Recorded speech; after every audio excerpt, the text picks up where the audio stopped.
El objetivo del trabajo es básicamente analizar el efecto redistributivo que tuvieron las políticas de gastos e impuestos en Uruguay. Y para esto lo que hicimos fue construir una base de datos que contuviera los ingresos y los impuestos antes de transferencias y impuestos, que tuviera también los beneficios recibidos por los hogares y los ingresos después de impuestos y beneficios. Y básicamente esto lo construimos en base a la encuesta continua de hogares, que tiene los microdatos e información disponible para poder generar las estimaciones de los impuestos directos y beneficios, y los impuestos indirectos básicamente los estimamos a partir de la encuesta de gastos e ingresos que se hizo entre el 2005 y el 2006 por el Instituto Nacional de Estadística. Y dado que en el 2009, que es el año para el cual vamos a presentar los resultados, no se tenía la encuesta de gastos e ingresos, lo que se hizo fue hacer una estimación en base a la encuesta de gastos e ingresos, una proyección de lo que serían los impuestos indirectos en el 2009. Bueno, la base de datos cuenta con 5 variables esencialmente, que son a partir de los cuales vamos a ver el efecto de las políticas de impuestos y transferencias. La primera variable sería la variable de ingreso de mercado, que serían todos los ingresos del trabajo y del capital, incluidos las contribuciones a la seguridad social e impuestos directos, las transferencias privadas y las jubilaciones. El segundo concepto de ingreso es el ingreso neto, que son los impuestos, es el ingreso de mercado menos los impuestos directos, que entre ellos se consideraron el IRPF, el FONASA, el Fondo de Reconversión Laboral y el impuesto a la asistencia a la seguridad social en el escenario base. La tercera definición de ingreso es la de ingreso disponible, que es la que usualmente utilizamos para ver cuáles son los efectos sobre pobreza y desigualdad, y se construyó a partir del ingreso anterior, del ingreso neto, y al cual se le sumaron las transferencias directas, que son las que consideramos las pensiones no contributivas, las asignaciones familiares y los subsidios dados por BPS, entre los que están seguro por enfermedad y subsidio por enfermedad, y subsidio por maternidad, por ejemplo, y las canastas alimentarias y las tarjetas del MIDES Uruguay Social. El ingreso fiscal lo que hace al ingreso disponible le suma los subsidios indirectos, que para el caso de Uruguay no tenemos, y le restamos la estimación de los impuestos indirectos de IVA e IPESI. El ingreso final de los hogares estaría compuesto en este caso por el ingreso fiscal más las transferencias en especie, y que son salud y educación, menos los copagos, que copagos para educación y salud tampoco tenemos, así que no se incluyeron en la estimación. Y luego se estimó un ingreso final asterisco que se utilizó para poder comparar con países que no tienen estimación de IVA e IMESI, y lo que hace es al ingreso disponible sumarle directamente las transferencias en especie en salud y educación. Y todo eso para el escenario base, y la gran diferencia entre el escenario, hicimos 2 escenarios porque hay toda una controversia de cómo se deberían de tratar las jubilaciones y en el ingreso de mercado, ¿no? Dado que esto no tiene un análisis macro. Bueno, en el escenario alternativo lo importante es que las jubilaciones y pensiones son tratadas como una transferencia directa en el ingreso disponible. En la comparación regional, Uruguay se compararon con Argentina, Bolivia, Brasil, México y Perú. En la comparación regional, Uruguay tiene el menor ingreso de mercado, el Gini, el índice de Gini para el ingreso de mercado es el menor, o sea que antes de cualquier redistribución que pudiera hacer el gobierno con impuestos y transferencias, tiene una situación relativamente mejor, por más que sea la región más desigual de toda América Latina. Cuando pasamos del ingreso de mercado al ingreso neto, el Gini va cayendo y cae 10 puntos entre el ingreso de mercado y el ingreso final, ¿sí? Pasa de 0,49 a 0,39 en el ingreso final. Y para el ingreso disponible, la diferencia es de 5 puntos, que sería lo razonable ver. En el contexto latinoamericano, si bien es sin ser Argentina, que tiene un ingreso disponible un poco más bajo, para Eugini de ingreso disponible un poco más bajo, Dentro de América Latina es el de los mejores posicionados y no es el que logra redistribuir mejor respecto a Brasil, por ejemplo, que baja de casi más de 10 puntos entre el ingreso de mercado y el ingreso final. Para las distintas definiciones de ingreso también calculamos los índices de Gini y las tasas de pobreza. Las tasas de pobreza que utilizamos en estos trabajos son de 2,5 paridad de poderes de compra, dólares paridad de poderes de compra por día, y 4, que son las líneas de pobreza extrema y moderada que se usan en la comparación internacional, e incluimos la línea del INE para ver las diferencias. La línea del INE es casi el doble de la línea moderada internacional, o sea, es de 7 ppb por día y es bastante superior, y por eso las diferencias con las otras dos líneas. Acá lo que podemos observar es que las transferencias, los impuestos directos, que es cuando pasamos del ingreso de mercado al ingreso neto, mejora la distribución del ingreso, tanto en el escenario base como en el alternativo. Hay una reducción del índice de Gini. Las tasas de pobreza aumentan levemente, pero no es significativo. En el ingreso disponible, o sea, cuando le damos las transferencias a esos hogares, la pobreza disminuye mucho. El índice de Gini también disminuye, y lo que pasa cuando agregamos los impuestos indirectos es que la pobreza vuelve a aumentar. Básicamente la diferencia entre el escenario base y el alternativo es que cuando no consideramos a las jubilaciones y pensiones las jubilaciones como parte del ingreso de mercado, lo que tenemos es que el índice de Gini salta a 0,52 o casi 0,53 y disminuye mucho a 0,45, perdón, cuando vamos al ingreso disponible, y eso estaría mostrando que las jubilaciones tendrían un fuerte impacto redistributivo. Otra de las cosas que se analizaron es ver, se hacen reducciones importantes en la pobreza y en la desigualdad, y ver cuán efectivo es el gasto realizado para poder realizar esas reducciones. Entonces lo que se calcularon fueron indicadores de efectividad que lo que trata de medir es el efecto sobre la desigualdad de una transferencia en relación al tamaño de la transferencia. Y esos son los dos indicadores para las transferencias directas y para las transferencias totales. Y estos son los resultados comparados para los mismos seis países. En el caso de la desigualdad, cuando pasamos entre el ingreso de mercado y el ingreso disponible, el Gini, la ordenación queda en que Uruguay es el segundo que más reduce el índice de Gini, pero queda cuarto en posición de efectividad.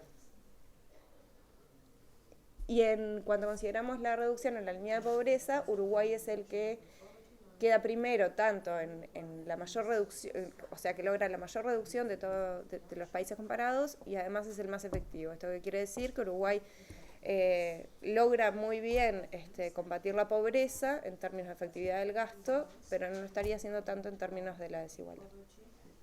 Es básicamente eso. Lo que hicimos, dado que hay una importancia significativa de la reducción de la pobreza y del índice de Gini, lo que tratamos de ver fue, de entre las transferencias directas, ver cuáles son las transferencias que son más significativas. El total de las transferencias directas hace caer el Gini un 4,4%, y la efectividad asociada a esa caída es de 1,9%. Allá tendría que decir desde el ingreso neto al ingreso final, la variación en el Gini es de menos 17,3 y la efectividad es solo de 1,6. El ingreso final, les recuerdo que lo que tiene son todas las transferencias en especie, o sea, en salud y en educación. Lo que estaría mostrando la comparación de esos números básicamente sería que si bien la reducción en la desigualdad es muy, muy importante,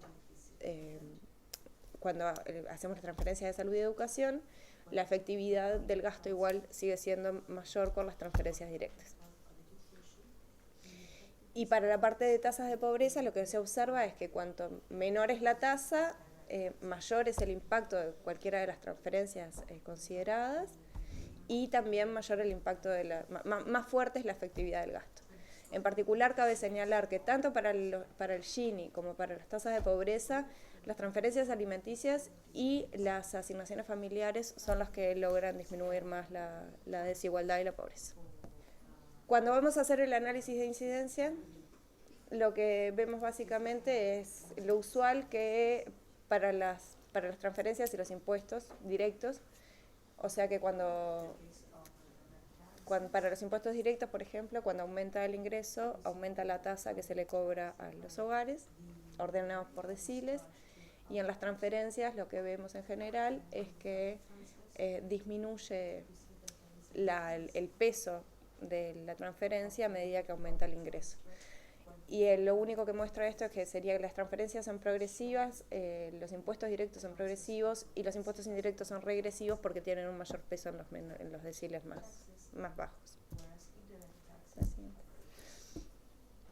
Y acá lo que se muestra es también el cambio que se produciría entre el ingreso de mercado y el ingreso final para cada uno de los deciles. Entonces, la forma es bien progresiva y lo que muestra es que mejora mucho la distribución de los primeros deciles y lo que hace es empeorar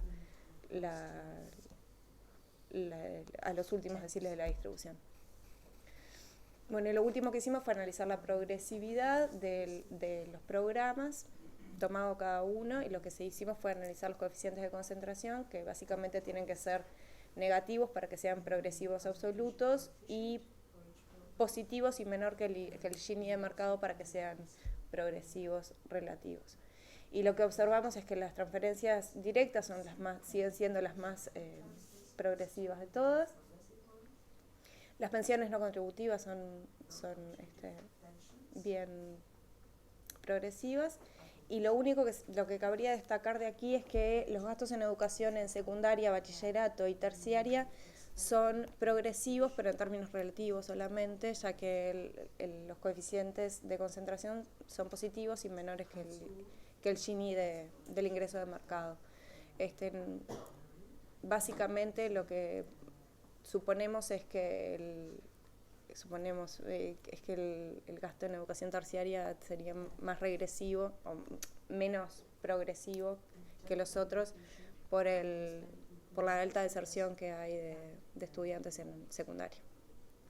Bien, y básicamente, dado que las transferencias directas reducen la pobreza, el uso de los recursos es efectivo y la mayor parte del gasto social es progresivo, lo que quisimos ver era si era posible mejorar esa redistribución, y básicamente para eso se consideraron 3 indicadores. Primero, el beneficio per cápita recibido por personas en pobreza moderada y extrema, que son las líneas de 2,5 y 4 pp por día, la cobertura de las transferencias directas entre los pobres y el porcentaje de transferencias directas que van a los no pobres. Entonces, lo que hicimos fue ver cuál es el ingreso de mercado por día en cada uno de los hogares beneficiarios y la transferencia promedio. Entonces tenemos el ingreso de mercado, por ejemplo, para la línea de 2,5 pp por día es de 1,6 y el total de las transferencias directas para esos hogares es de 1,6, ¿sí? En promedio. Y por lo tanto, el ingreso de mercado más las transferencias directas llegarías a un ingreso pp por día 3,2, que es mayor a la línea, y por lo tanto las transferencias directas estarían sacando a los pobres de la línea de pobreza extrema. Lo mismo sucede con la línea de pobreza moderada, no con la línea de pobreza, digamos, superior a... No para los no pobres, la transferencia es mucho menor, pasa de 1,6 a 1.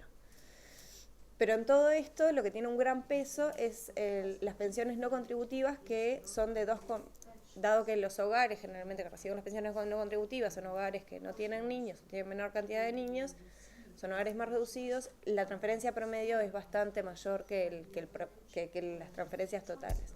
Entonces, cuando se incluye a las pensiones no contributivas, el beneficio pasa de 1,6 promedio a 1,2, y en ese caso el ingreso de mercado de los hogares más las transferencias directas queda en 2,8 pp por día y 3,6 para la línea de 4.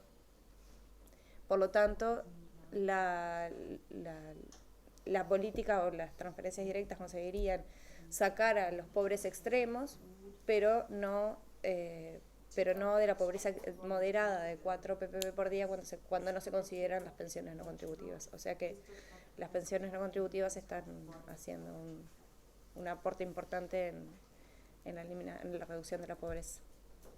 Básicamente después lo que tratamos de ver fue la cobertura, y lo que vimos es que solamente el 5% de los pobres no estarían recibiendo ningún tipo de transferencia directa. Esto implica que lo que se tendría que hacer es tratar de mejorar, por ejemplo, la focalización de las tarjetas, que solamente llega al 46% para la línea de menos de 4, 47% casi. Y de las canastas también. En términos de las asignaciones familiares, la cobertura es bastante buena. Bien, entonces la persistencia básicamente la persistencia de la pobreza no es un problema cuando se consideran las transferencias directas, ni parece haber un problema de coberturas muy significativo. Y el problema que vemos básico es que en realidad lo que está pasando es que las pensiones tienen un peso importante en el total de las transferencias de los hogares.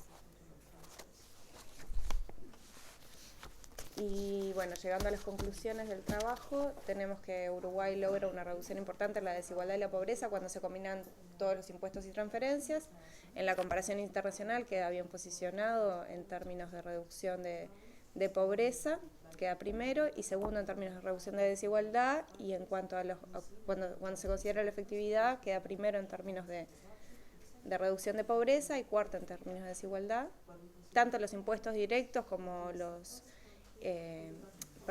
impuestos directos son progresivos y los indirectos en Uruguay son regresivos, y el gasto social es progresivo en términos absolutos y relativos. Y en cuanto a los programas, son todos progresivos excepto terciaria y secundaria a nivel de bachillerato. Y lo que decíamos hoy de la deserción en enseñanza media, que podría ser una de las principales explicaciones para que se dé esto. Cuando las jubilaciones son consideradas como una transferencia, en el análisis de sensibilidad son progresivas en términos absolutos, y lo que cabe decir de todo esto es que a pesar de los buenos resultados que tienen en general las políticas de impuestos y transferencias en Uruguay, y de las bajas tasas que tenemos en la comparación internacional, la baja tasa de pobreza, la pobreza todavía no se puede eliminar completamente, y habría que seguir analizando para ver, o modificando, encauzando las políticas para que se logren estos objetivos. Muchas gracias.